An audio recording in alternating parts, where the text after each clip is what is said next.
It's going to take 6 years to get out there. Just think about the science, it's just bonkers.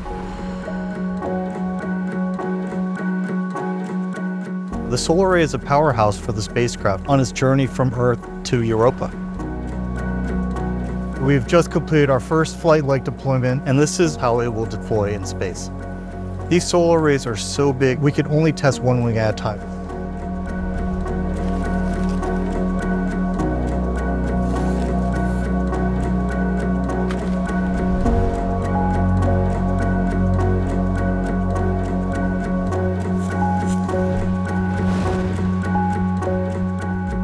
These solar arrays are really unique in that not only do they need to survive extremely cold temperatures, minus 400 degrees Fahrenheit, it's also meant to survive the extremely harsh Jupiter radiation environment.